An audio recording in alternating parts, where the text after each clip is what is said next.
دفعہ کا ذکر ہے کہ ڈاکوؤں کا ایک گروہ ڈاکہ زنی کے لیے ایک ایسے مقام پر پہنچا جہاں کھجور کے 3 درخت تھے۔ ان درختوں میں سے ایک درخت خشک تھا اور 2 پھلدار تھے۔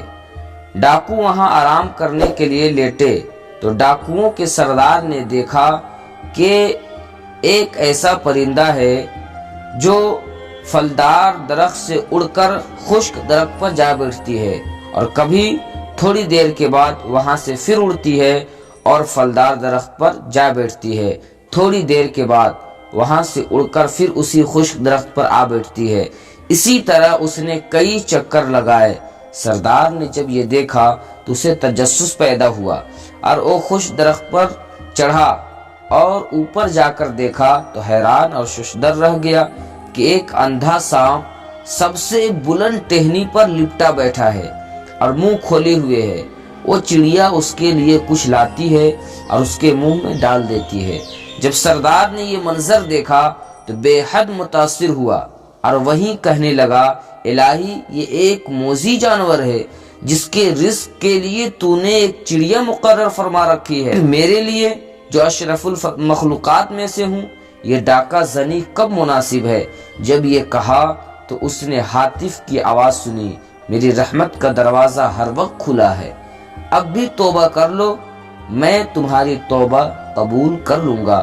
سردار نے جب یہ آواز سنی تو اس کی آنکھوں سے آنسو جاری ہو گئے، تلوار توڑ ڈالی، رو رو کر بارگاہ خداوندی میں عرض کرنے لگا، الہ العالمین میں اپنے گناہوں سے باز آیا، الہی میری توبہ تم قبول فرما لے۔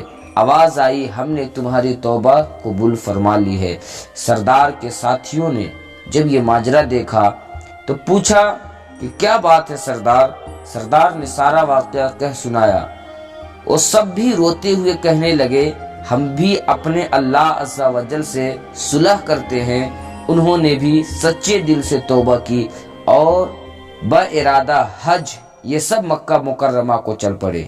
3 دن کی مسافت کے بعد ایک گاؤں میں پہنچے تو وہاں ایک نابینا بڑھیا دیکھی جو اس سردار کا نام لے کر پوچھنے لگی کہ اس قافلے میں کیا وہ شخص بھی موجود ہے؟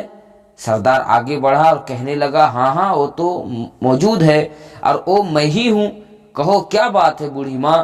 بڑھیا اٹھی اور اندر سے کپڑے نکال لائی اور کہنے لگی، چند روز ہوئے میرے بیٹے کا انتقال ہو گیا ہے اور یہ اس کے کپڑے ہیں۔ مجھے متواتر 3 دن سے سرکار مدینہ صلی اللہ علیہ وسلم خواب میں تشریف لا کر تمہارا نام ارشاد فرماتے ہیں کہ وہ آ رہا ہے، یہ کپڑے اسے دے دینا، لہٰذا اے مرد خوش نصیب یہ اپنی امانت لو۔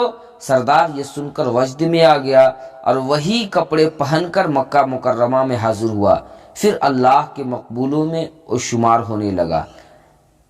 تو دیکھا آپ نے اللہ عز و جل نے ایک اندھے سانپ کی روزی کی شان سے اہتمام فرمایا اور ڈاکوؤں کے گروہ نے رزق حرام سے توبہ کی تو انہیں کس قدر عظیم مراتب سے سرفراز فرمایا۔